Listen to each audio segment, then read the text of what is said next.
In this video, I'm doing a commentary on a match between Thomas Tenland and Victor Ashkenazi. Thank you for joining me. I hope you enjoy this video. Please like and subscribe, and you'll be notified every time I upload a new video. Please let me know what you think in the comments below and what you'd like to see in future videos so I can work on that. Thank you to Bill Riles and Tara Mendocino of Point Backgammon for allowing me to use this video in the commentary. My book, Backgammon Backgame Strategies, is available. There's a link in the description to where you can get it. And if you're interested in lessons, please contact me via email. My email address is in the description. For those who follow backgammon, these two need no introduction. Thomas Tenland and Victor Ashkenazi are two of the best backgammon players in the world. Victor lives in the New York City area and Thomas is from Sweden. They are playing at the Texas Backgammon Championships. This is the championship division, main undefeated round of 16 from 2024. Bill and Tara run an outstanding tournament. I highly recommend it. Everyone has a lot of fun. They're playing on a beautiful Backgammon Galaxy Monte Carlo board with the green felt and the orange and white points. This was designed after the colors of the Monte Carlo flag, which I believe are red and white but close to the orange and white, first seen at the 2022 Backgammon World Championships. You see the board on the main portion of the screen, the names of the players above and below, along with their pip count and their scores. This is an 11-point match. The clock is to the right of the board. The players' cams are on the right side, top and bottom. I know the images are cut off, but that's the way the player cam was set up. I have enlarged the dice so you can see them more easily on the right-hand side. The XG feed is on the lower left and my camera is on the upper left. So after a little bit of development, Thomas has made a 2-point board. He has a 6-2 to play. I think he's just going to play safe with 8-6 there and 13-7.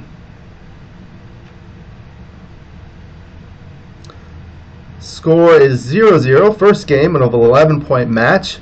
So it's 11 away, 11 away. For those not familiar with the away score basically tells you how many points you have to reach your goal. So in this case, the match is to 11. So on the first game, each player needs 11. So each player is 11 away from the goal. The reason why that's important is because when you need 11 to get to your goal, it doesn't matter if you get 12 or 13 or 14. That's called overage. That's called getting more points than you need, and it's wasteful.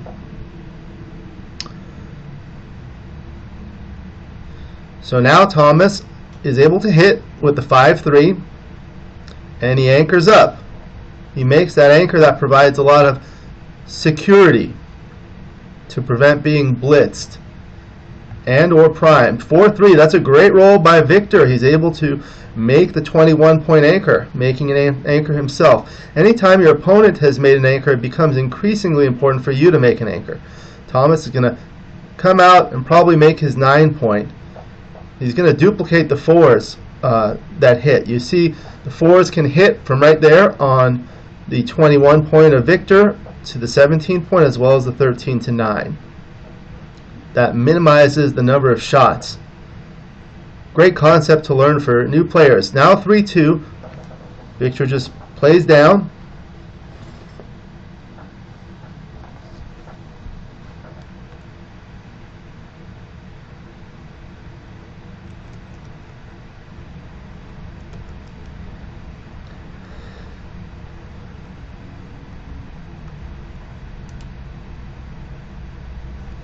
Now Victor has a 5-1 to play.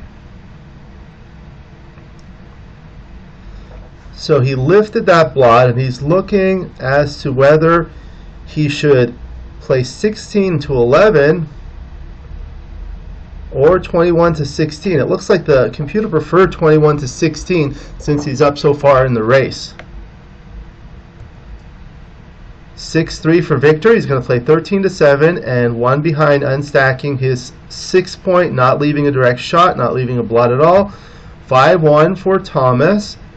He's able to just come in 11-5, clean up that checker.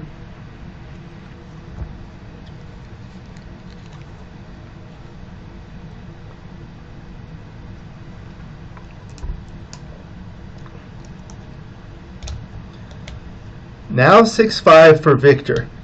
He has some choices. So he is behind 13 pips in the race. He can bring 2 down from the midpoint, breaking the midpoint. That does allow Thomas to kind of come out with a 5 or a 6, especially with that blot in Victor's board. At the same time, he could make the 2-point. He could do the middling play like this, which he does choose. So now Thomas is looking for a 9 to hit. He doesn't get it. He gets a double 4. Not a bad roll. He's able to unstack those stacks and make 2 interboard points. Just like that.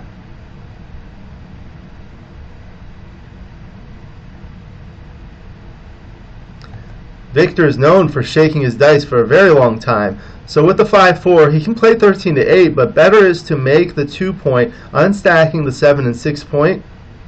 There you go. Now he makes a 3-point board. The more points you have on your board, the better, because that means when you hit your opponent and your opponent's on the bar, they are more likely to dance or fail to enter. Double 1, nice roll. He's able to advance, getting himself a little closer, and with the other 2, he can play 9 to 8 twice. Looks like the bot prefers slightly, actually they're tied, 7 to 6 twice. I would have made this play. This is the logical play. Okay, 3-2, again he can play either 13 to 8 or make his 5-point. He does make his 5-point. Now he has a 4-point board. There are 16 numbers that dance on a 4-point board. 2-1 for Thomas. Not a good roll, not a productive roll. He can break the 7-point or the 8-point. He can make the ace-point. He can play 5 to 2. So each has its merit. You just look at the pros and cons. You know, if you break the 7-point, it does break that solid 4 prime, but it does give you builders and it doesn't kill any checkers. It doesn't leave blots in the board like this one does. But they were all close. Now Victor is not going to be as afraid to leave a blot. So now 3-1, Victor's got to do something like clear his bar point, just like that. Now he still retains a 4-point board. 6-4 for Thomas. Now he cannot afford to run with those blots in his board against a 4-point board, while he only has a 3-point board. He's just got to play like this, killing the checker to the ace point and clearing the 7-point.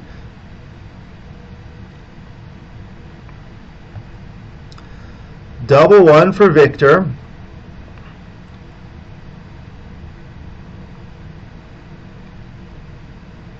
He plays like that, 4 to 1, and makes his 8-point.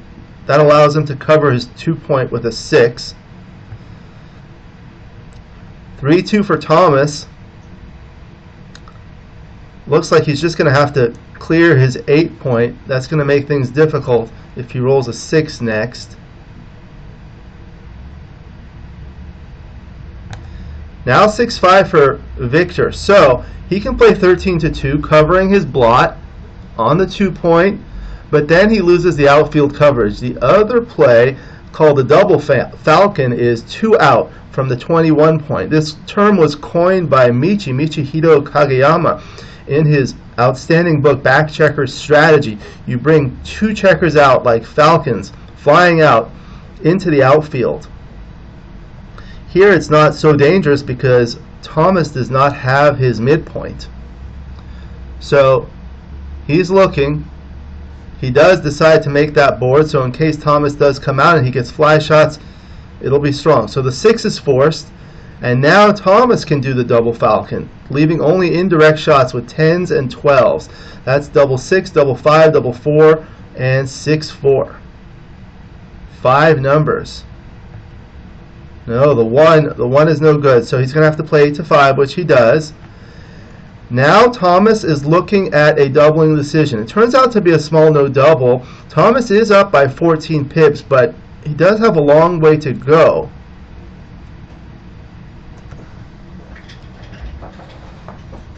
I think the fact that he has 2 checkers that he needs to clean up makes it a small no double.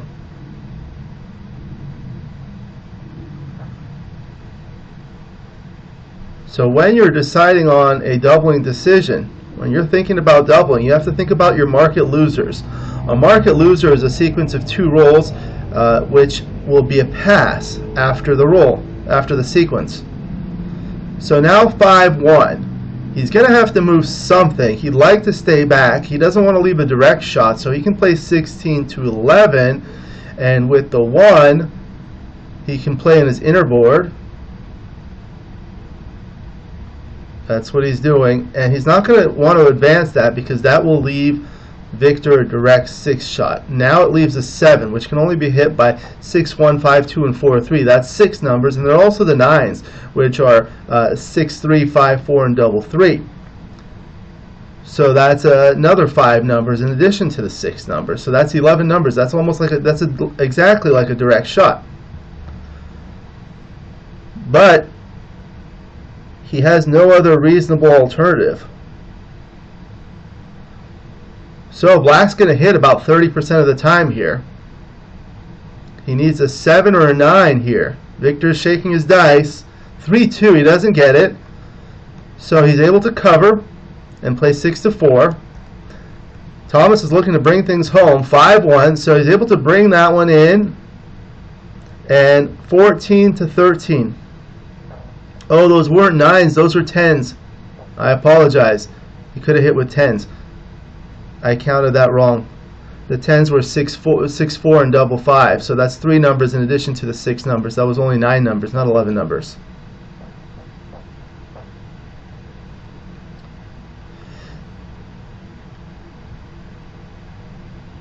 Okay, looks like 3-2 was a little better because double 6 plays better next for Thomas. Now the 4-3. Now he doesn't want to break his board. He can play 2 off the 6 point, but that board is an asset. Victor's down by 21 pips before the play. So after playing 7, he'll be down 14. If he makes the double falcon play of playing 2 off the anchor, he's going to leave a direct 6 shot as well as a 7 shot. That's a lot of numbers. That's 21 numbers. 17 6s as well as 5-2 and 4-1.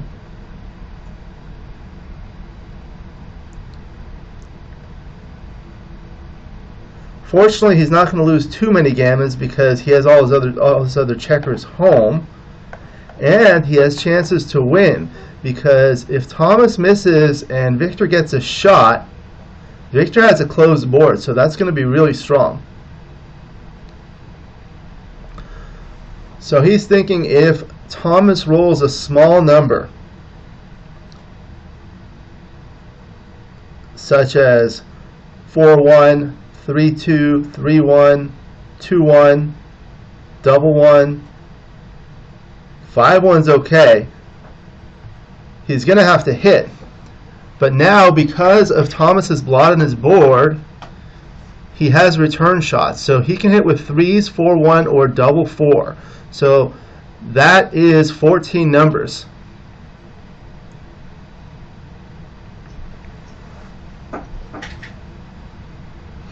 Interesting, part of the reason why you can't see Victor's face is because if you've ever met Victor, you know he's very tall. And despite the fact that he's very tall, he usually stacks up 2 chairs.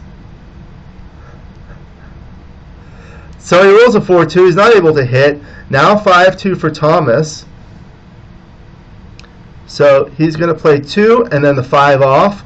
That leaves 4 checkers on the 6 and 4 checkers on the 5. Extremely safe. 6-1. Victor's going to come around. Although he could escape, I guess that decreases the gammon losses. That's what he does. Alright, so that's a 6-1 for Thomas. Bears off 2 checkers. Now, Thomas is a huge favorite to win. Victor's just rolling to try to save the gammon, which he's very likely to do. Bears off 2 checkers with a 6-5. If you've never been to San Antonio, I highly recommend it. I've spoken with Bill Riles and Tara Mendocino multiple times. They run a really outstanding tournament. They get people coming from all over the world. This year there were 3 people, if I'm not mistaken, that came all the way from Sweden. Thomas Tenland, 3-time world champion, Jörgen Granstedt, and another one, Roland Solon, who's an outstanding player as well. There's a lot to do there. You can go to the Riverwalk, great restaurants. You can see the historic Alamo. It's right in downtown San Antonio. And that's gin. So, that was game 1. Thomas takes a 2-0 lead, gets to 9 away, 11 away. On to game 2.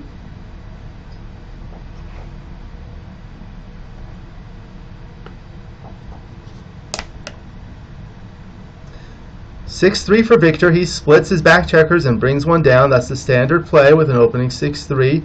Now 4-3. This is where you duplicate the numbers by playing 13-9 and 24-21.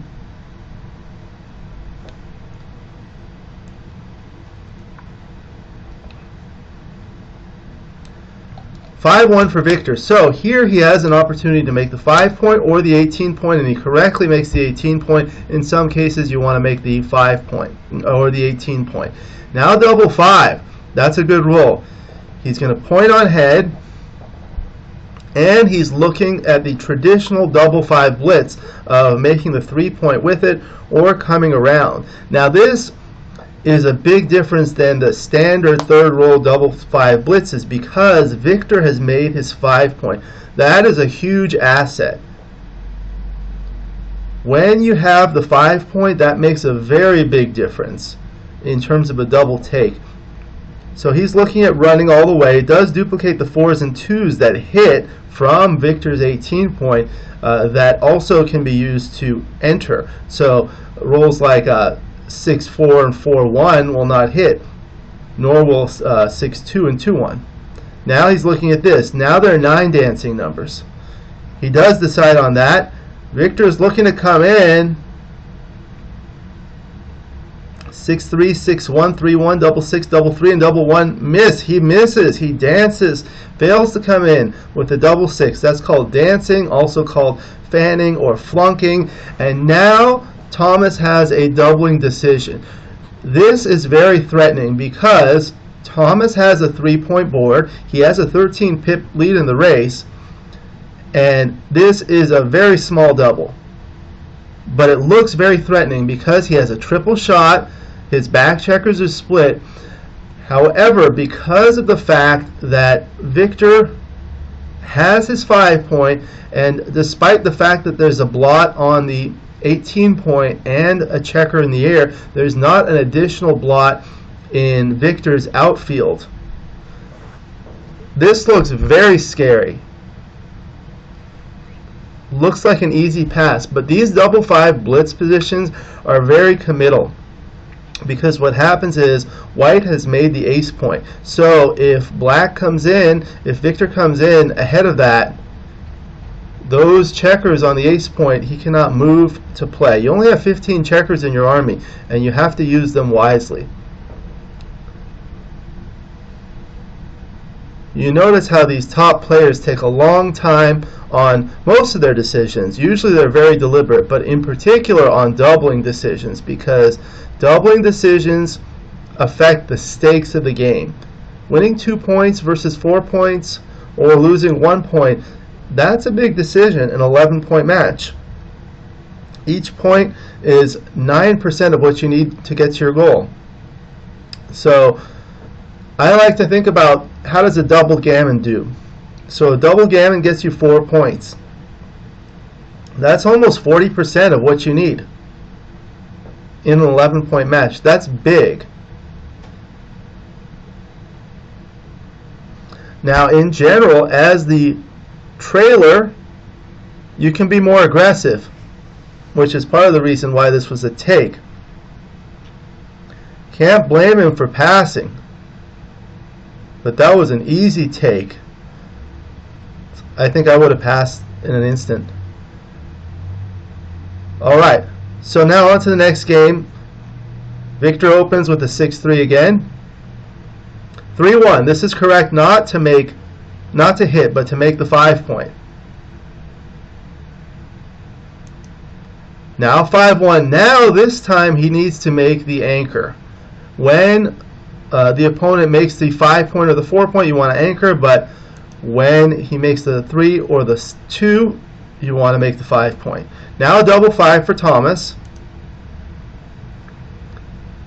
Plays 13-3 twice. Okay, 5-4.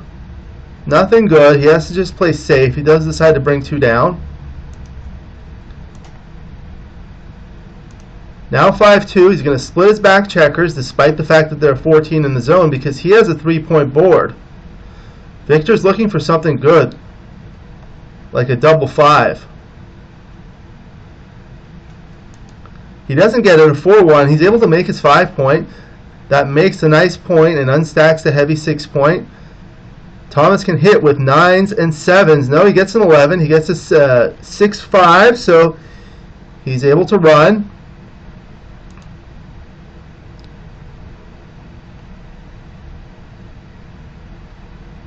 That's what he does. Victor's looking to attack with 5s and 3s. He doesn't get it, 2-1, so yeah, he's going to unstack that and probably safely just play 8-6 unless he wants to play 10-8, but that would really stack things up. Now double 1 for Thomas. He's going to quickly make that 4-point board. They call that the best 4-point board. They call it the barrel. That's a newer term I heard. Now 6-4 for Victor. Makes his 4-point. Nice.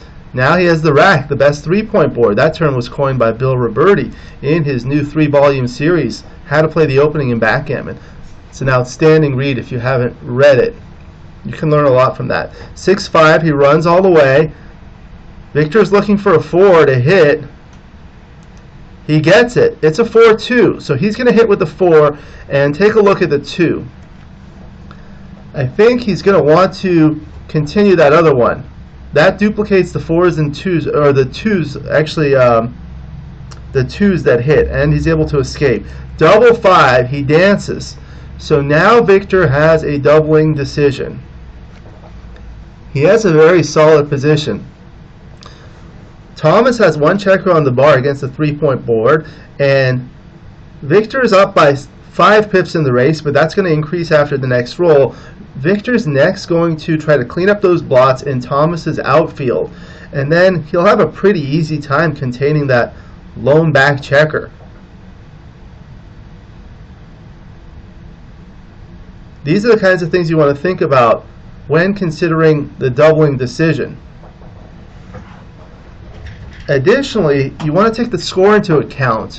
Thomas is leading 3-0, which is 8 away, 11 away. It's generally better to be at an even away score. So letting the opponent, passing lets the opponent get from 11 away to 10 away, which is an advantage. But if you take and win, you can get from 8 away to 6 away, which is a nice score to be at. Or if you turn it around and win a gammon, you'll be at a 4-away score. That's a valuable score too. If you happen to turn it around and win a double gammon, that's the match. So you have to think about these things. But it's just going to be too hard for white to bring this home. The other consideration is the board strength, the relative board strength. White has a 4-point board, black has a 3-point board. So of course white has the advantage in a potential hitting exchange, but that's not very likely to happen here. Victor is going to clean up his 2 blots, just try to bring things home, use his builders to make his 3-point and maybe his bar point to form a solid prime and just roll it home.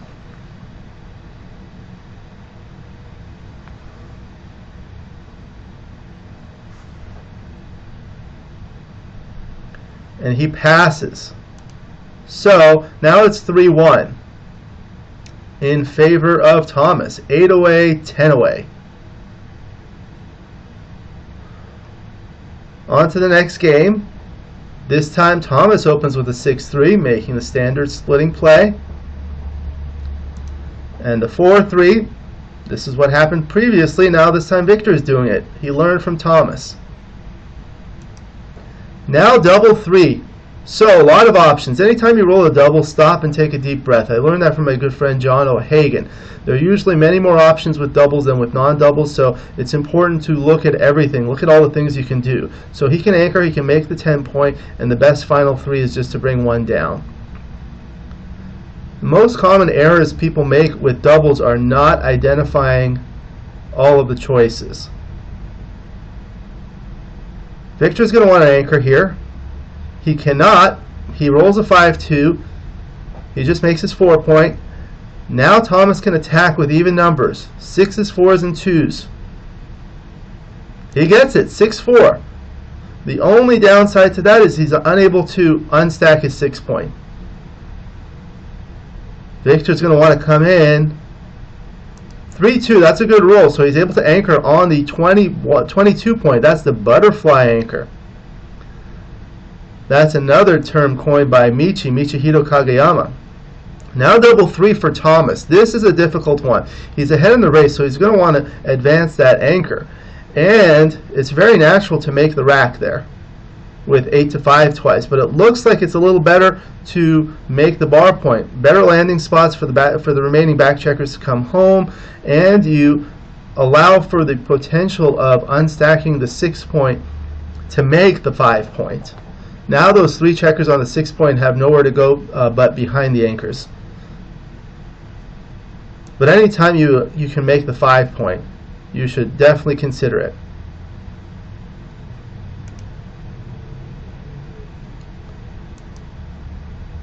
(6-5). So now he has choices. He can clear his 10-point, but we see that's actually a blunder. Let's do the plus analysis on that to see what happens.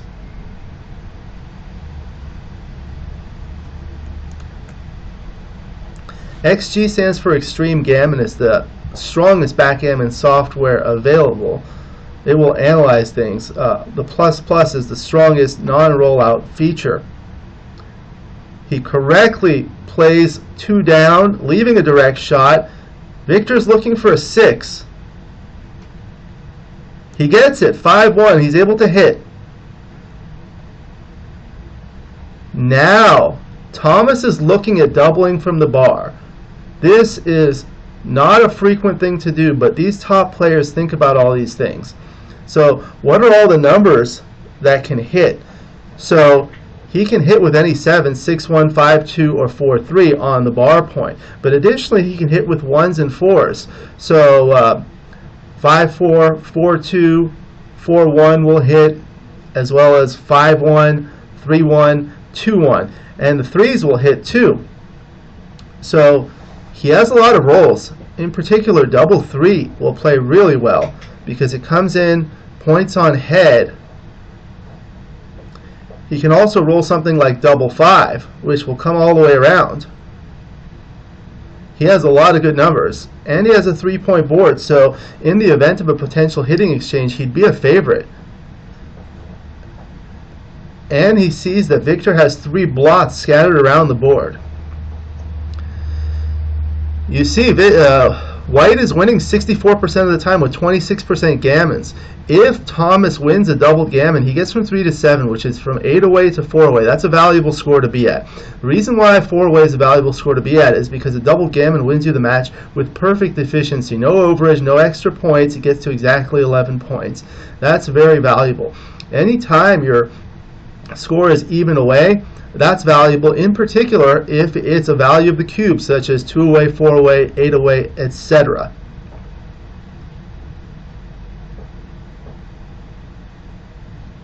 This is a small double.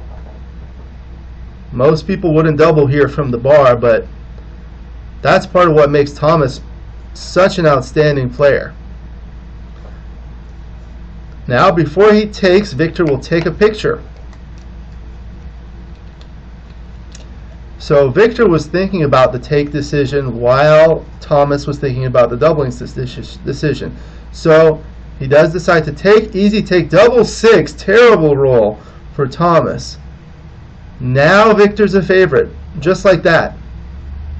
Victor's looking to make his 5-point or safety some blots. 6-4. So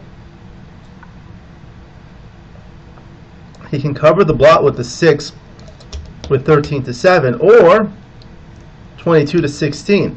But then where's the 4? He can play 13-9 or 8-4, which is slightly safer, but 13-9 gives more builders to make his inner board points. It does give a 5-4 and a 6-3 in addition, so that will be 10 numbers to hit rather than only 6 like this.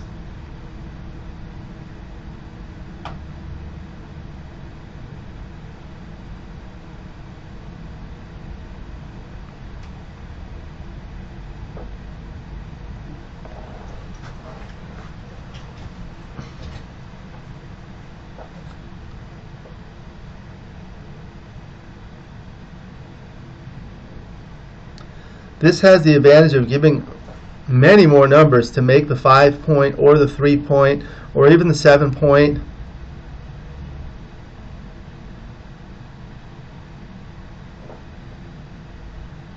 At the cost of leaving 4 additional shots. You do have to be careful because white has a stronger board. At the same time, those 3 checkers on white's 10-point do not bear directly on an open inner board point for white. Additionally, white has 3 checkers on a 6-point, which is quite inflexible. He does find the best play, 4-1, so he's forced to come in with the 1. And look, because he can try to get out, he's supposed to step up all the way. If he's missed, if Victor rolls any 5 or 6, he misses.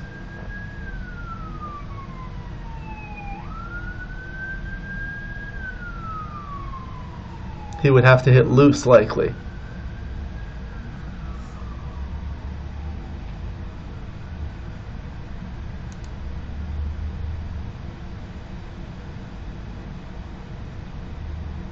Nice play. Victor is looking to possibly redouble here. Victor does own a 2 cube, not visible here.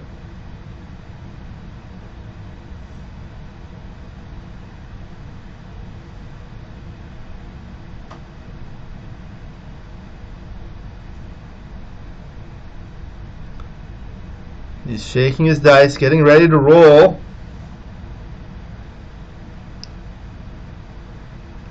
$5-1.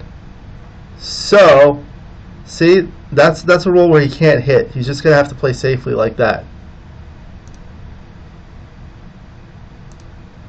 5-4 for Thomas. He can run all the way, leave only a 2, but he will be ahead by 9 pips in the race afterwards. That's what he does.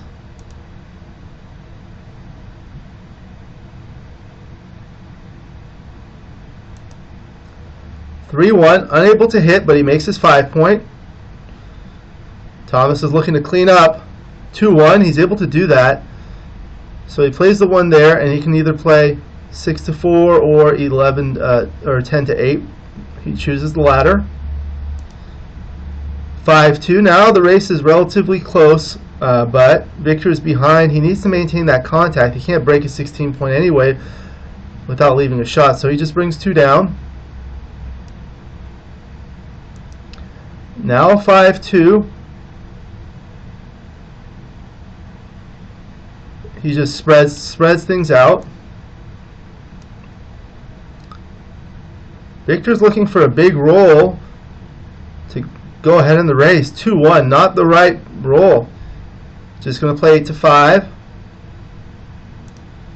2-1 for Thomas. Now he can make his 3-point, but then that strips the 5 and 4 points and leaves 2 checkers on the 8-point. So you see it's slightly better to play 6-3.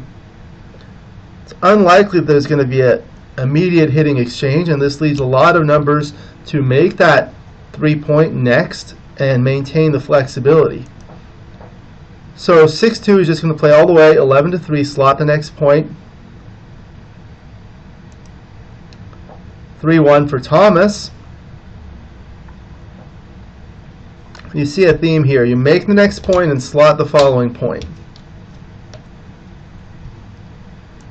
4-3, we're playing dice on checkers is legal, which is a very good rule in my opinion because it moves things along much faster. 6-1. Makes the 2-point, and he'll slide 6-5. Victor's let's see. Victor wants a big double here. He gets it, double 6. Great roll. So he's going to bring 2 down, and basically anything he does is fine. Now he'll likely have a redouble here. Victor owns a 2 cube here.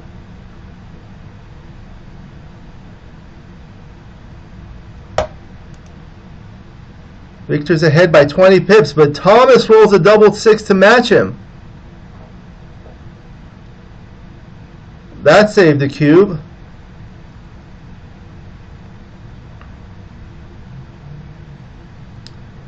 Victor uses almost all of his delay time to shake the dice. You see on the clock on the right, it's called the Bronstein clock. That means each player has 12 seconds to make each play, and after that it goes to the time bank. Each player gets 2 minutes per point. An 11-point match, that's 22 minutes in the time bank and 12 seconds for each play of delay. So after the 12 seconds, the time starts being deducted from the rest. Okay, so he's not sure if that's a legal roll. Turns out it is. So after a ruling by the tournament director, they realized that that was a legal and valid roll, and he plays 4-1, bearing off 2 checkers.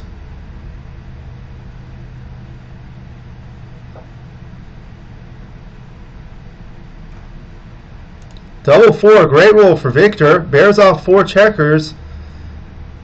Now he's in a commanding position. 4-2 for Thomas, he bears off 2 checkers. And now Victor is looking to redouble. He's ahead by 8 pips, this is a big pass. He has 6 checkers off, Thomas only 4 checkers off. If he passes, the score will be tied at 3, 8 away, 8 away. But if he takes and he's able to win, he'll be able to get to 7, which is 4 away, a valuable score. But he's just too far behind. He's 8 pips behind in the raw pip count and also 2 checkers. He does pass. So Victor ties the score at 3, 3, 3, 8 away, 8 away.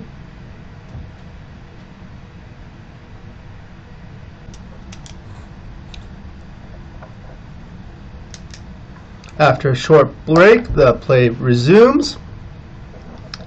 6-2 for Thomas. He splits.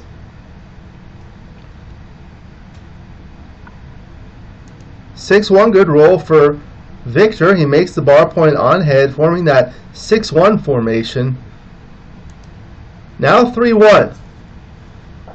So he comes in with a 3, and all the top plays are tied. 24-23 has the benefit of freezing that 8-point and 7-point. So if Victor uses a checker from the 7 or the 8 to make an interboard point, it would leave a blot susceptible to a double shot.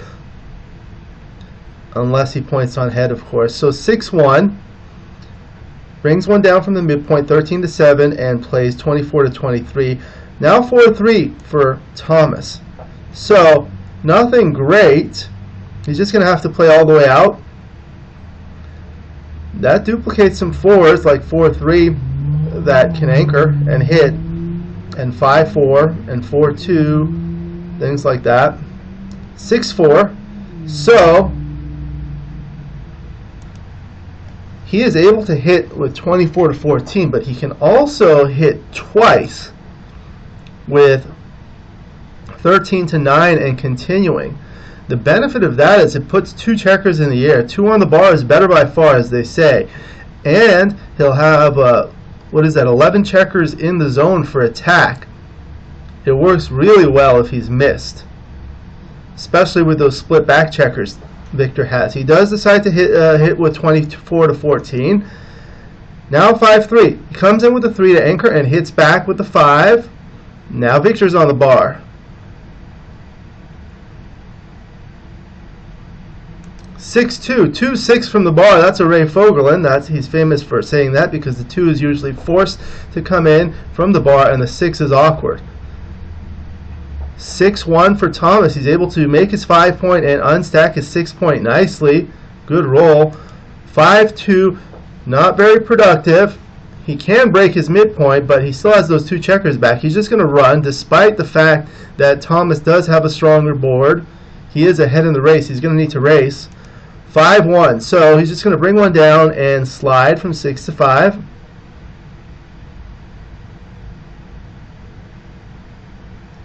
Victor's looking to escape the other checker. 6-4. He cannot do that, but he can safety that one. It does put a 6th checker on the 6th point, which is awkward. 4-2 is a good productive roll for Thomas. He's able to make his 4-point. Now he has the rack, the best 3-point board. Victor's going to need something good. His position is very inflexible. 4-1. I think he has nothing better than to just play up, and he can play behind or just continue, despite the fact that it gives 6s and 1s to hit. Thomas is looking to hit with a 6 or a 1. It's not quite a double yet. You see White is winning 58% of the time with 18% gammons. So only 6% gammons for Black.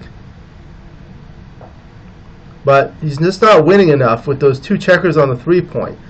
2-1. He is able to hit, and he'll bring one down. Victor's going to need something good here. He's going to need to perform. That's not the performance. Double 6. Now this is a strong double and a big pass. Thomas just lost his market.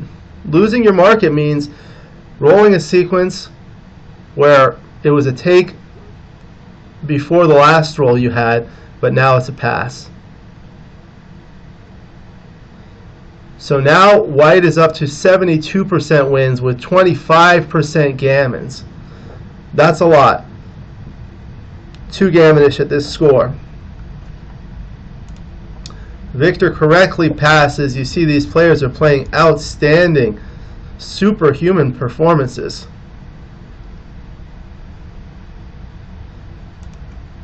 I have to say I'm not surprised. These two are 2 of the world's best. Victor plays 2 down. Thomas hits. Now Thomas is ahead 4-3, 7 away, 8 away. 5-3 for Victor. He's going to come in with the 5 and make his 10-point with 13-10. Double 4. That's a good roll. So he can anchor on the 16, but he can make the 5-point on head. Anytime you can make the 5-point and put a checker on the bar, it's very valuable, and you should highly consider it, and that turns out to be the best play by far here. 5-3, that's an awkward roll. He's forced to come in with the 3 and doesn't have a good 5, so he's going to have to hit. Now Thomas is thinking. This turns out to be a no double, but it's pretty close. Look at what's happening here.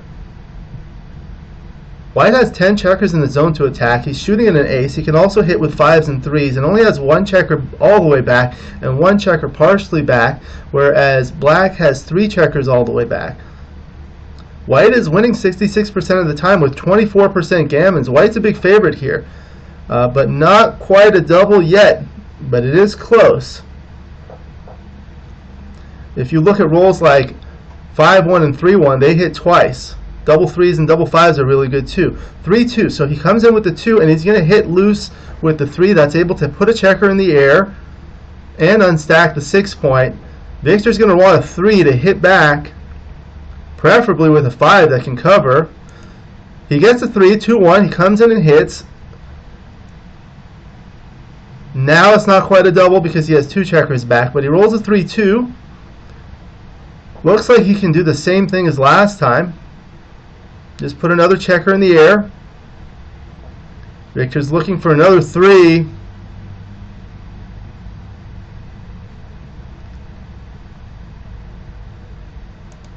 He rolls a 4-3. This is a case where he can hit twice. He can hit on the 22 point and on the 9 point, but it's better just to anchor. That provides long-term security without leaving blots everywhere on the board, especially with one in the board. So he's looking at this. This leaves 1, 2, 3, 4 blots scattered around the board, puts 2 checkers in the air, but it leaves a direct 1 shot, as well as other numbers like double 5s. What else hits? Yeah, that's just too much. This provides a nice long-term asset in terms of the best possible anchor available at the moment. Finds the right play. 6-2 for Thomas. So, what can he do? See, when he has those 2 checkers on the 23 point, it's a little awkward because you can't play with 6s, like is the case here. He'll have to play the 6 off the 16, and he can continue all the way to the 8 point with the 2, or better yet, because of the fact that Victor has a blot on his ace point, Thomas can play bold and hit with 3-1 like this, and he sees it. That's a hard one to see.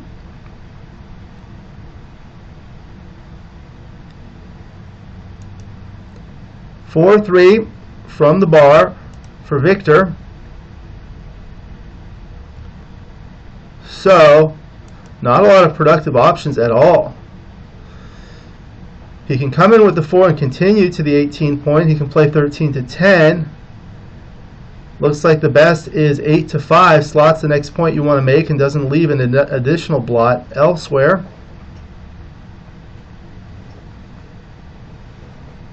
Part of the reason why that's better than bar 18 is because it leaves a blot where white Thomas wants to attack, and it'll bring an extra checker in the zone. So if Thomas is able to make the bar point on ahead after bar 18, that's really strong.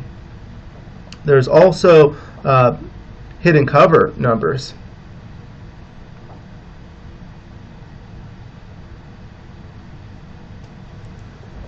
He finds it. Okay, so now Thomas has a lot of shots. Double 3.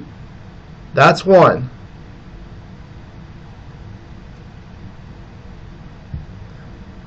And what else can he do? He can make the anchor, he can make the bar point, he can make the 10 point. You have to look at all the options. Making the 10 point is nice. Then he can make the anchor, which is a nice, solid, long-term asset. And for the 4th one, he can play 8 to 5.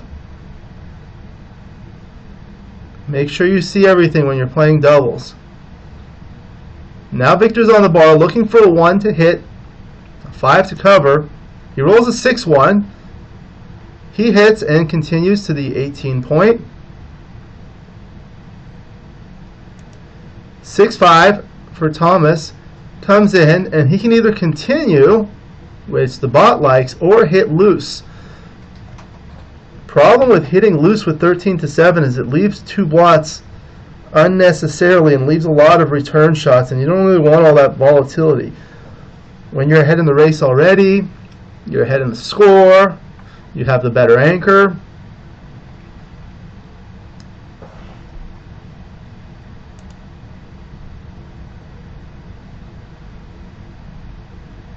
He does hit loose. Now Victor has return shots. 5-4, that's not one of them. He's forced to come in with the 4. And the 5, he's just going to continue. Thomas is looking to attack. 6-2, so he'll safety that blot, making the bar point. And with the 2, he's not afraid because he has a stronger board. Victor has a blot on the board.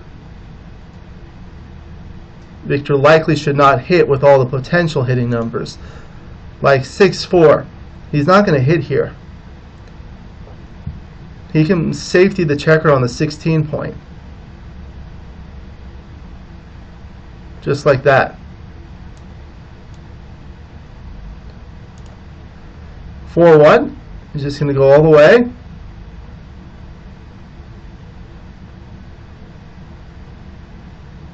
Victor is looking to hit with a 1 or a 6 or a 5-4.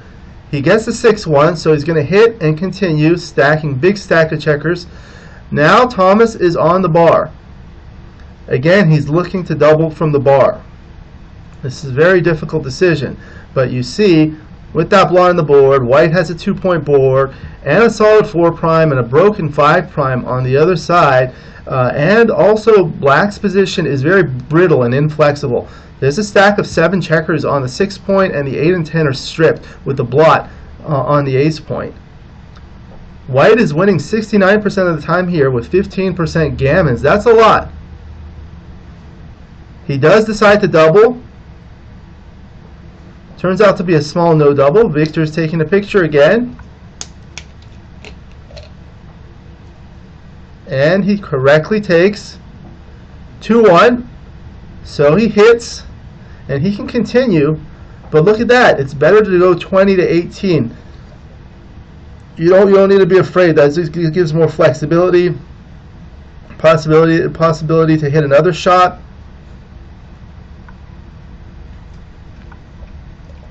So Victor's on the bar. 6-3 from the bar. He's forced to come in, and he's going to come all the way out with the 6. Double 4, great roll for Thomas. He's going to bring 2 to hit, and what else can he do? He can make an innerboard point, but he doesn't want to do that. He can just escape his back checker all the way like that. Yeah, nice play. Now Thomas is a big favorite. Victor's on the bar again. Double 2, that's good. So he comes in with 1. He's going to make his 4-point. And then looks like the best use is just 16 to 14.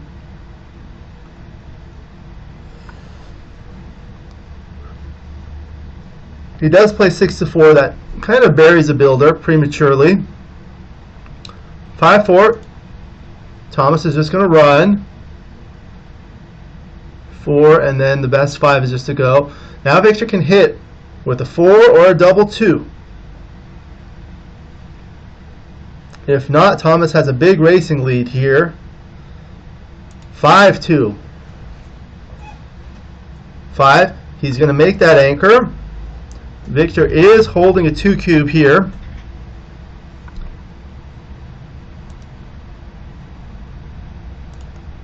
He plays 10 to 8. 6-3. Okay, so now what is he going to want to do? He's going to want to safety that blot on the midpoint, but then he doesn't have a good 3. Looks like the best play would be to do that and hit loose with 5 to 2. The other options would be to make the same play with 13 to 7 and slot the 3-point with 6 to 3, but that does not put a checker on the bar. When he does put the checker on the bar, it may force black to come in with a 4 or 3, advancing the goalkeeper. This is another option, making the 2-point on head. It does create a 3-point board.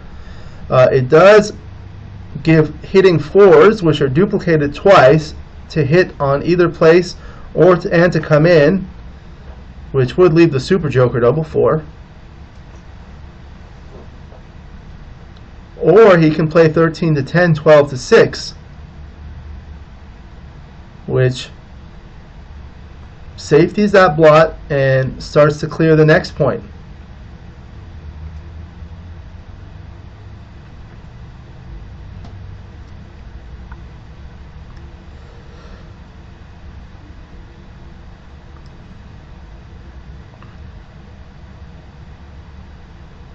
Like this.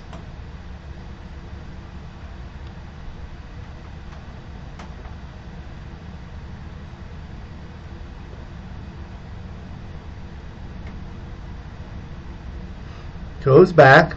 There is no touch move in these tournaments, so you're allowed to look at a play and then move it back and change your decision before you hit your clock.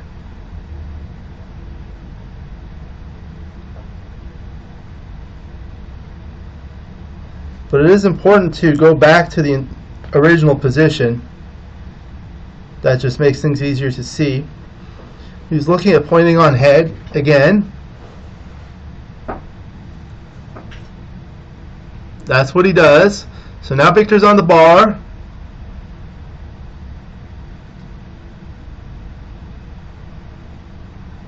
(6-2). He dances. Turned out well for Thomas. Now 6-4. So he's just going to clean that up. Okay. Victor is trying to come in from the bar again. Double 4, that's a good roll. For those not familiar, when you roll a double, you play that number 4 times. So that's 1, 2, and he can make his 2-point. Looks like all the top plays are close.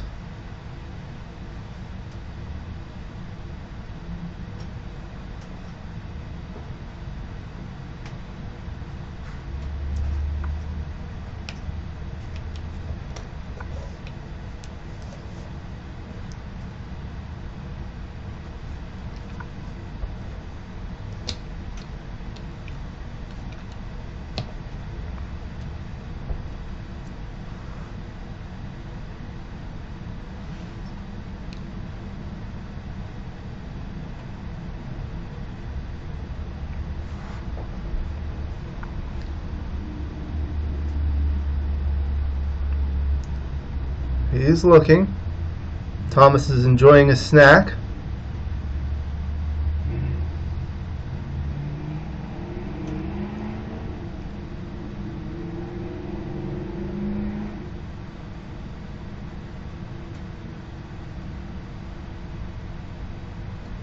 Okay, so he plays the last 2 there.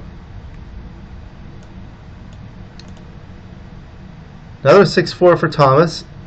So he's just going to play safe.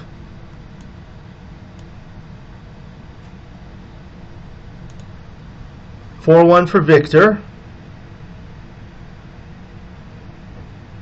He just plays 8-3. 5-2 for Thomas. He safely clears that 10-point. That was a hard point to clear because it's blocked by 6s. Now 4-2. He's going to come across. Oh, he could have made the 2-point, but he decides to come in 8-6. Now 5-1. Just comes in. Double 6. Some good, some bad. It does move a lot of freight. Catches him up in the race, but he's still behind by a mile. Thomas is now looking to clear the 8-point. In general, against these anchors, you want to clear from the rear. In particular, high anchors that are single anchors there. Now 3-1 for Victor. Plays 12-9 and 6-5. 2-1. That enables Thomas to clear the bar point. Now he can start bearing off. Thomas is a big favorite here. 2-1 for Victor.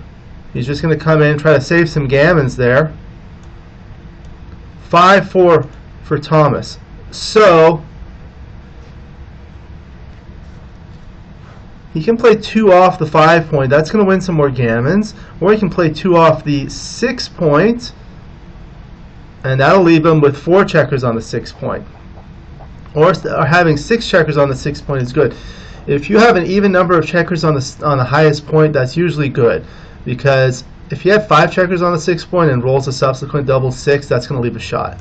So you don't want to do that. You don't want to leave yourself in a position where that might happen. Alright, 5-1. You can play 2 off his 6-point. Like that. That'll leave 4 on each of the 5 and 6 points. Very safe structure. 3-2 for Victor. You can play 2 off his 4-point. Looks like because of that blot in Thomas's board, Victor could have afforded to run off. 3-2, he's going to bear off 2 checkers. If one player bears off all his checkers before the opponent bears off a single one, that's called a gammon. So you win double the stakes. So here the cube is on 2, so he would win 4. rather than 2.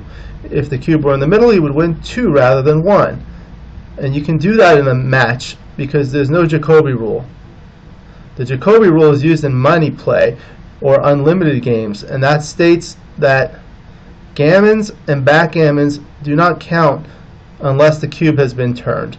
But in a match, you can win an undoubled gammon or an undoubled backgammon.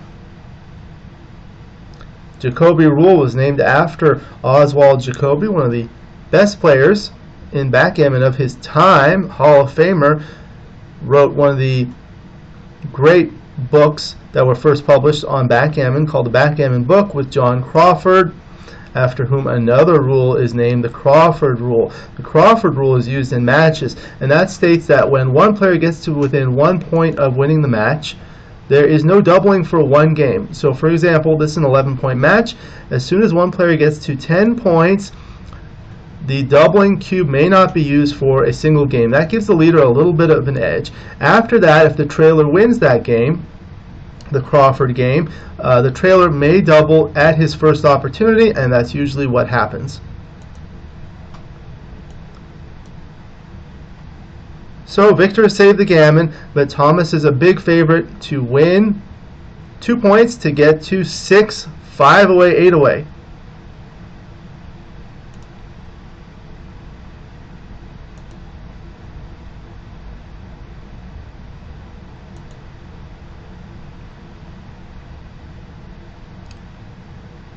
Six, 4, he bears off 2 checkers.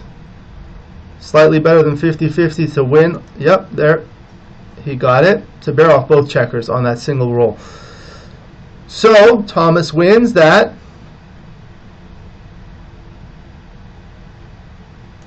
On to the next game. Thomas is leading 6-3, 5 away, 8 away.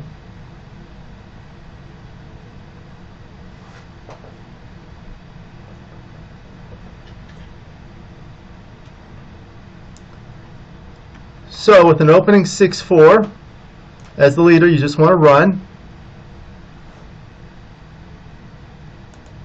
5-3 for Victor, standard play. It's to make the 3 point. 4-2, so he can make his 4 point. That's what he does. Victor's looking to hit with a 3. 3-2. He's able to hit, and the best use of the 3 is just another one down, rather than continuing to the 18 point. In particular, as the trailer. 6-5 from the bar. That's a good roll for Thomas. It comes in and hits back on the 14 point. Now Victor's on the bar with 3 checkers back. 5-2. So I'll come in with the 5 and hit with the 2, sending another checker back. Another 6-5 for Thomas. Back and forth.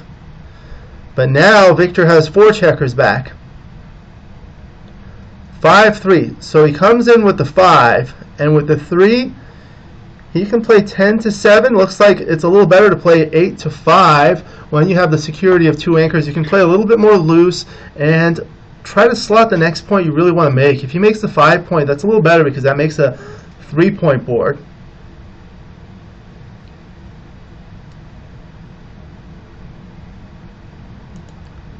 (3-1). So he can advance the back checker and play 14-13, or he can play 14 all the way down. You have to think about these things when the opponent has 2 anchors, as is the case here. The 2 plays are close.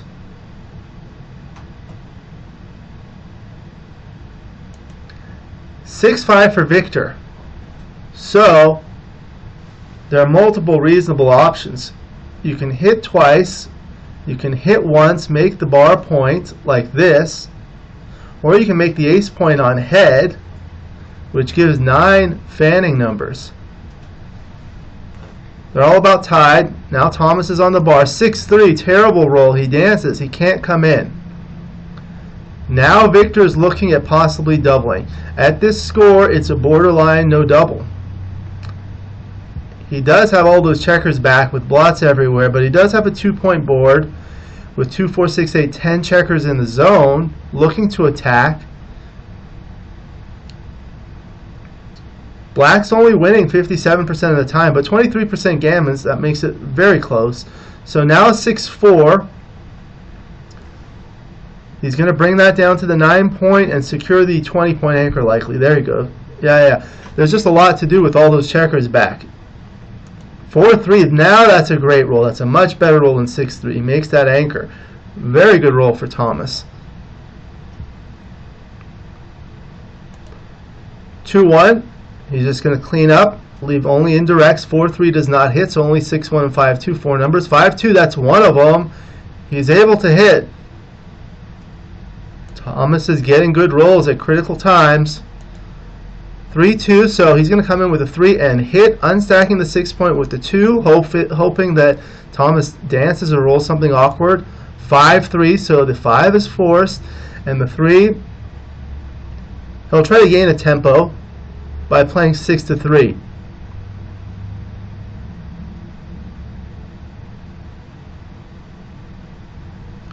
All right, Victor is looking for a 3. No, double 6. Terrible roll for Victor. This is the kind of thing that happens in backgammon that makes it so exciting. Now 6-1 for Thomas. So he can make the 2-point. That makes a 3-point board. Looks like XG prefers just bringing one out. I have to admit, this is what I would play. Now Victor's trying to come in. 6-5. So he comes in with the 5. And he can play out. He can come out from the 24-point to the 18-point, or he can play behind with 8-2 with the 6.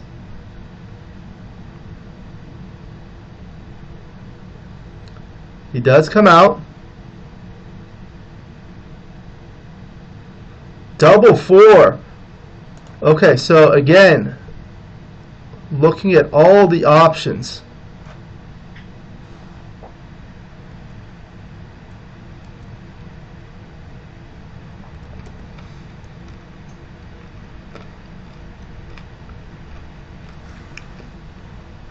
Two, 3.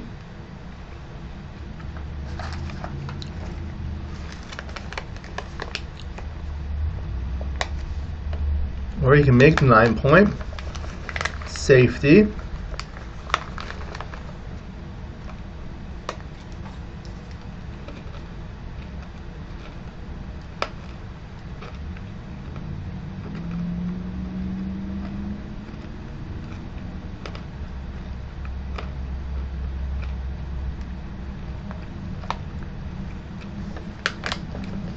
This is a safe play. These are difficult. Usually people spend a lot of their time looking at doubles. I don't think he wants to do that. That would just bury a checker.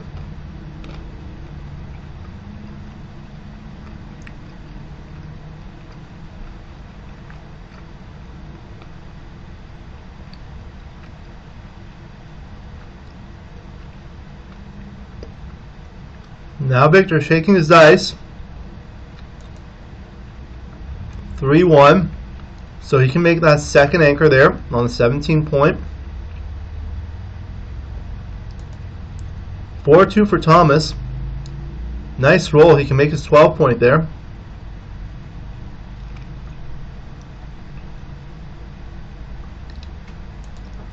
(4-1) is going to make the 4-point, slot the 5-point.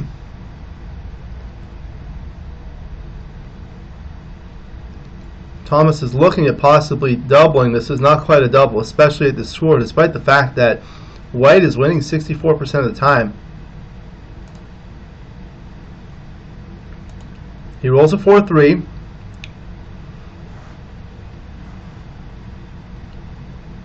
Just plays safe, keeps that builder there.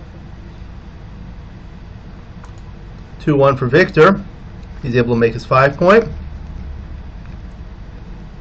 6-3, that's a good roll. He's able to clear his 12-point. Just trying to bring things home.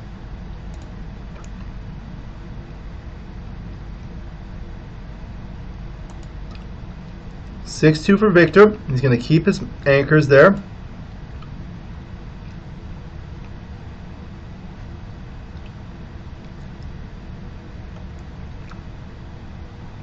Not a double yet. He rolls a 6-5. Just got to play safe like that.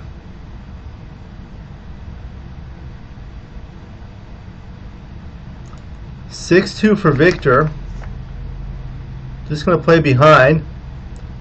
Looks like the bot preferred clearing the 17 point. It duplicates the 3s that hit and cover.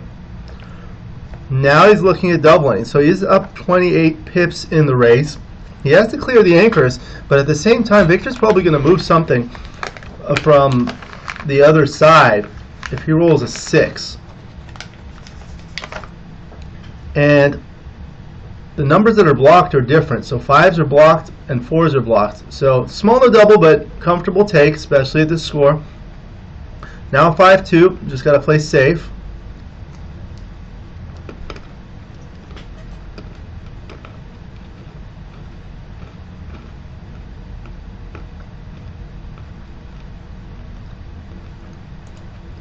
(6-3). He's got to break his 17 point and just leave a single blot.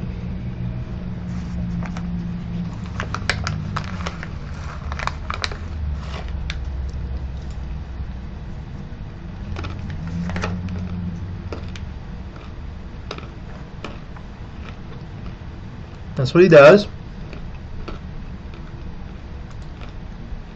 6-4, he's going to clear his midpoint, leaving a direct 2-shot.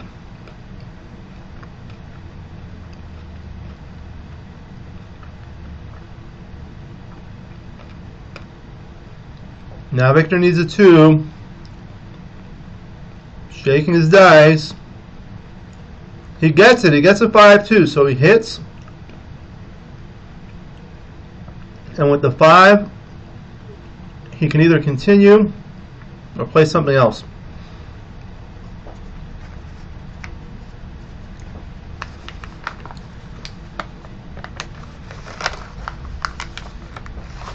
Now Thomas is going to need a 1 or a 2 to come in, or else Victor can redouble him out.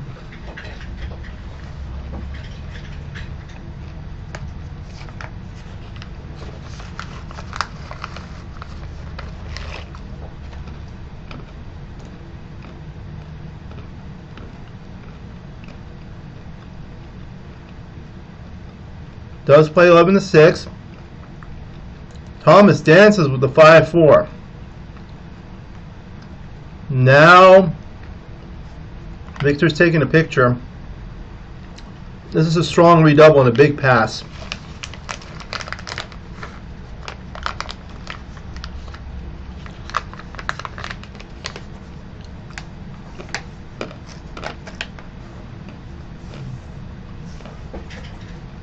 Despite the fact that Victor has 3 checkers back, 2 blots on the board, big pass.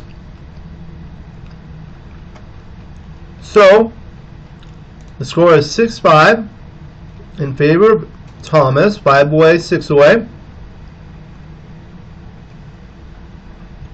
Opening 6-2 for Thomas, splits.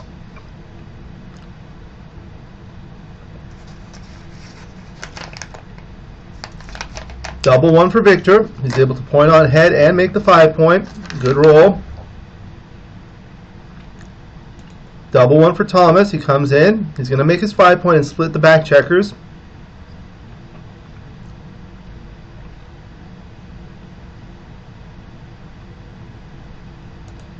Double 2 for Victor. That's a good roll. He's going to make his 4 point with 3 of them. And then the 4th one, he's either going to unstack his midpoint with 13-11 or split his back checkers to get him moving. Both are good, but a little better to split the back checkers, although it does unstack the heavy midpoint. Splitting the back checkers gives a better coverage of the opponent's outfield and more options to escape a single checker or create an advanced anchor. This is the splitting play.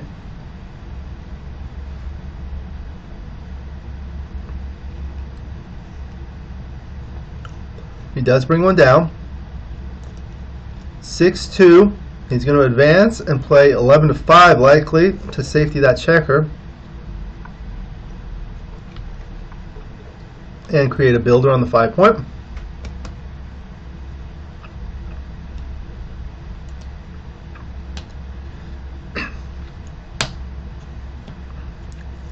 Now 5-2 for Victor. He can play 11-6 and now split his back checkers.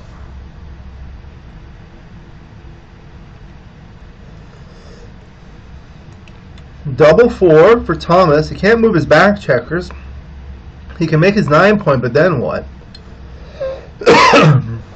He can go all the way like that, and he can play 2 more, 13-9 4 times. But you can also do this play, making the ace-point on head. Still an underdog, but that was the best play by far. Victor's on the bar now. Needs a 2, 3, or 4 to come in. Also 3s and 4s hit on the other side. 5-2, so he comes in with the 2, and with the 5, I don't think he's going to want to hit. Although it's close, it looks like it's close. I don't think I would hit. You don't want to play 13-8 either, although it's a reasonable option. Comes out to the 18-point.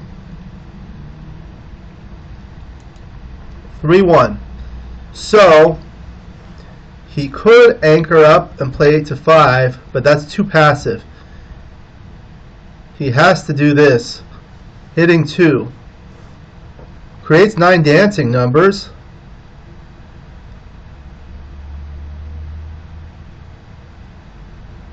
That's one of them, 6-5. So now Thomas has a doubling decision. Turns out this is a double, despite the fact that Thomas has 2 checkers back. He's winning a lot of gammons. Look, 62% wins. Not a lot of wins, but 40% gammons, because Black has 2 checkers on the bar and all those points in all those checkers in Black's outfield. He does decide to double. If Thomas can complete the blitz and keep White on the bar, he's going to win a lot of gammons. A gammon on a 2 cube gets him from 5 away to 1 away, from 6 to 10, 1 away. Crawford game. So that's a valuable score to be at. So these are the kinds of things you want to think about. People ask me about match equity tables. How do you memorize all these numbers? You don't necessarily need to memorize things, but if you look at this position and you see if White wins a doubled gammon, that gets him to 4 points. That gives him 4 points to get to the Crawford game. That's valuable. So that pushes it along pushes it over to the double side. However, because of those 3 open points in White's board and the fact that Black has a solid 4' and the best 3-point board, he can still take. So he does take, and now Thomas rolls a double 3. Can't cover his block, but he can play 13-4, 7-4, making a 4th interboard point. That's very solid. Now Victor's going to want a 3.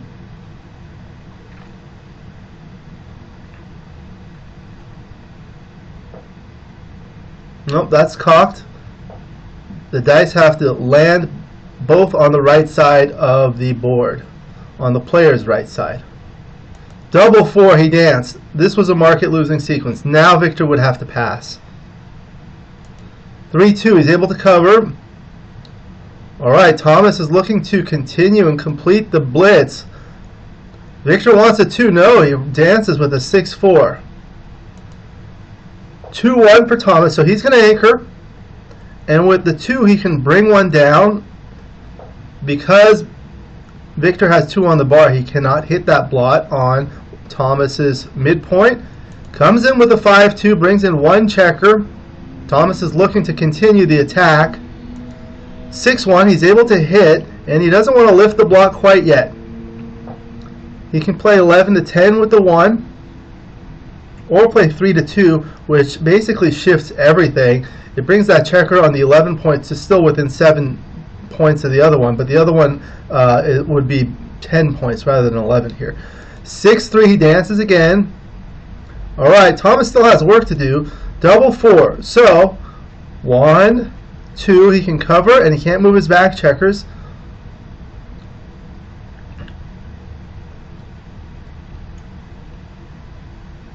Double 5, that's completely forced. He's going to bring 2 out, and he's going to clear a 6 point.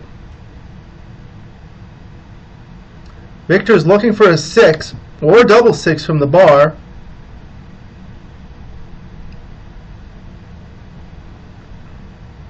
No, 4-3. Now double 3 for Thomas. He's going to play 2, and then he can play the third one.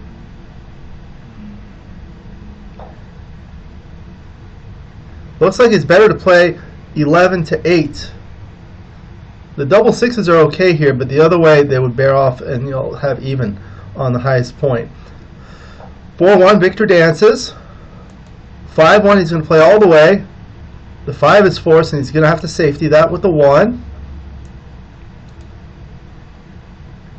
Victor dances with the 5-2. 5-3, he's going to run all the way. Victor's looking to come in just to at least save the gammon. No, 2-1. Thomas bears off 2 checkers with 6-5. Victor needs a 6. No, double 2. 2-1 for Thomas. He's just going to bear off 1 from the 3 point. He doesn't want to clear his 5 point because that way 6-5, 6-4, and 5-4 would leave a shot on the subsequent roll. 3-2, he dances again. If Thomas were lucky enough to win a backgammon, that would win the match. So this is awkward. 6-1, he's odd on the highest point. That means 6-5, 6-4, 6-3, 5-4, 5-3, 4-3 are going to leave shots, as well as double 3s or higher. 6-4, that was one of them. Now Victor needs a 4.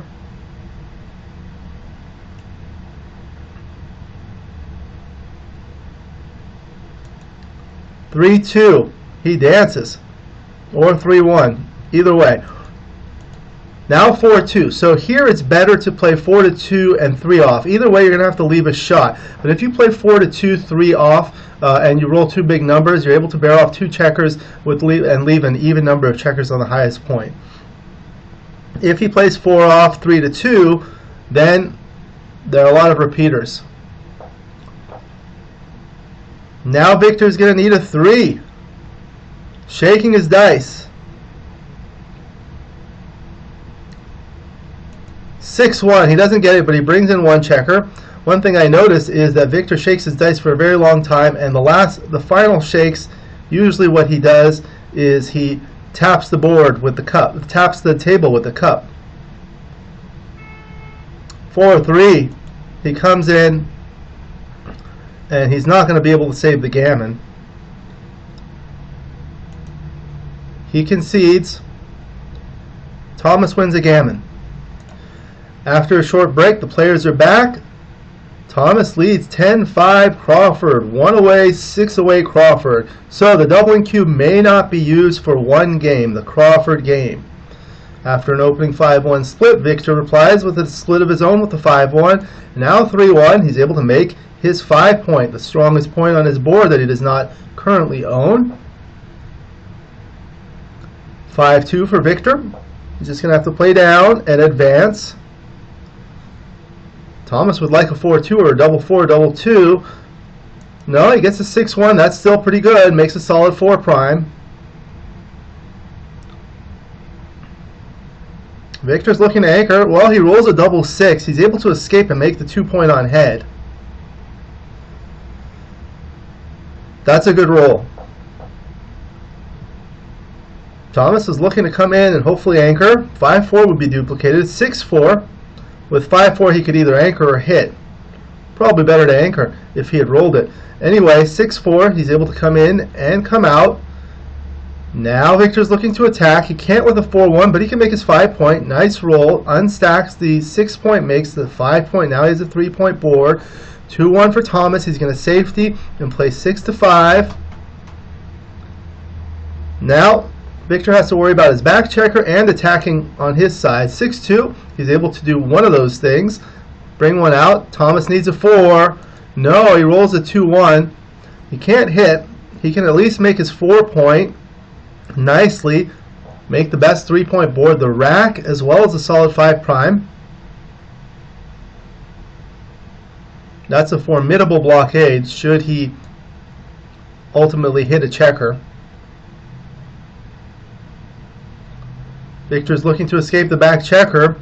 3-1. He can do that. Safeties with 16-13 and diversifies his checkers with 6-5. Now 5-1. Can't move his back checker. He's going to play 13-7 all the way. Alright. Now Victor just needs to clear his midpoint and bring his checkers home. Double 6. That's a great roll. He's going to bring 2 down, and he can bring another 2 down or point on head, which will win some more gammons. They're not as valuable. Actually, they are valuable here at 6 away. He's at an even away score. If he wins a gammon, he'll get to 7 points, which is 4 away. Another even away score. That means he'll only need one win, one game with a double gammon or 2 undoubled games. So that's what he does. 1, 2, 3, 4 with a double 3.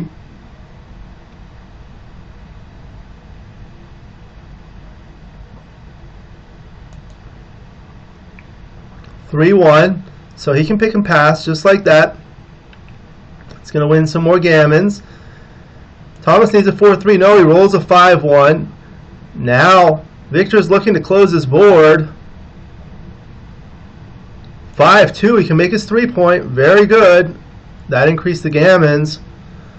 That's good for Victor. 4-2. So he's able to come in. And he can play 7-5, getting the crossover, wasting 1 pip, but it retains that solid 5 prime instead of coming in with 8-6, just in case he might need it. 5-4. So Victor's going to have to hit with 13-4. If he doesn't hit, he's going to have to break that point like that, and that's really ugly.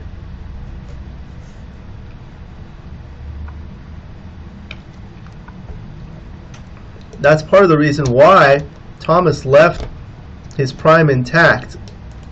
Should he be able to hit back here, he'll have a really strong position. He does find the right play.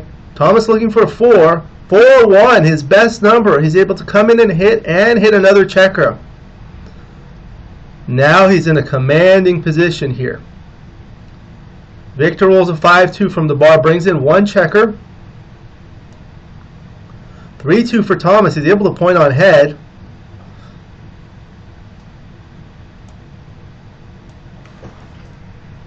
Victor can come in with 3s and 1s. No, 6-5. He dances. Now it's pretty smooth sailing for Thomas. 4-1. He can't escape the back checker. He's just got to play something on his side.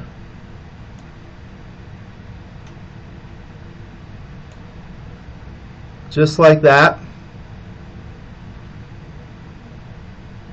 6-1. He comes in with 1 checker. Now Thomas doesn't need a gammon, but double 4 is good. So what can he do? He can make that point, make the 3-point, and the best play is to switch. It does create that gap on the 5-point, but that's okay. He'd rather have Victor anchor on the 5-point, which would be hard to do, than anchor on the ace point. Now it's much harder to anchor. Now he needs a double 5. That's only 1 number. The other way was 11 numbers with any 1. So 5 will come in. Double 5 would be really good. He gets 1 of them. 5-2. Now Thomas can attack with 3s, 4s, and 6s. 4-2. That's a pick and pass number. He's going to hit and continue. He doesn't want Victor to anchor there, and he doesn't need to leave it there. Victor's going to need another 5.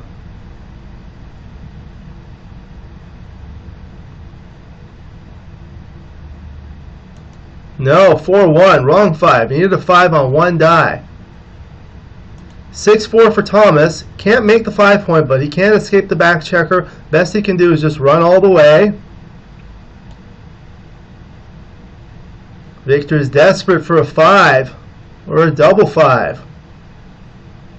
No, double 1. Thomas can close the board with the double 6, 6, 3, or double 3. He gets the double 3. Very nice. All right. 5-2. So he's going to come in with the 5, and it's a matter of whether he wants to continue or play 3-1. It doesn't really matter. Thomas is a huge favorite here. He's going to win 98% of the time from here, and that'll be the match.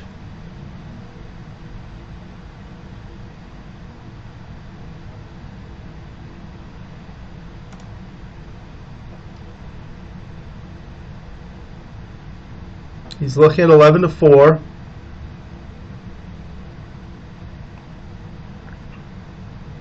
If he plays 3-1, no numbers leave a shot next. That's called a zero position. Michi describes that in his book, Endgame Strategy. This way he leaves a shot with double 6 and double 5. 3-1. He can clear 6 point. That leaves 4 on the highest point. Now he just wants Victor to come in with a 6. Victor doesn't want to come in, so that was good. 4-1. Again, 3-1. He's going to play 2 off the 5 point. That leaves him even on the 2 highest points. That's really good. Victor doesn't want to come in here. He does, and he rolls a 3-2. He's hoping that Thomas rolls something odd. 5-2 is not bad for Thomas. Double 4, he dances. 6-5, he bears off 2 checkers. Comes in with 1 with a 6-2. 6-3, now he's on the top, hoping that Victor's hoping to dance and have Thomas roll a double 3 or higher. He does, and he comes in with a 4-3. And that's pretty much gin. They're just rolling, but that's it. Victor's going to resign. Congratulations to Thomas Tenland. He does resign. They shake hands. Outstanding play by both players. Look at the summary. This is for the game, and this is for the match. Outstanding play. 3.17, 1.94. Most people play above a 10. This is outstanding, superhuman. Congratulations to Thomas. Well played by both players. Thank you for joining me. I hope you enjoyed this video. Please like and subscribe, and you'll be notified every time I upload a new video. Please let me know what you think in the comments below, what you'd like to see in future videos, so I can work on that. Thank you again very much to my good friends Bill Riles and Tara Mendocino of Point Backgammon for allowing me to use this video in the commentary. They run a fantastic tournament, the Texas Backgammon Championships in San Antonio, every year the weekend of the Super Bowl, and they have a great Super Bowl party. Highly recommend that tournament. Again, my book, Backgammon Strategies, is available. There's a link in the description to where you can get it. And if you're interested in lessons, please contact me via email. My email address is in the description. I look forward to seeing everyone in future videos. And until then, keep rolling your dice.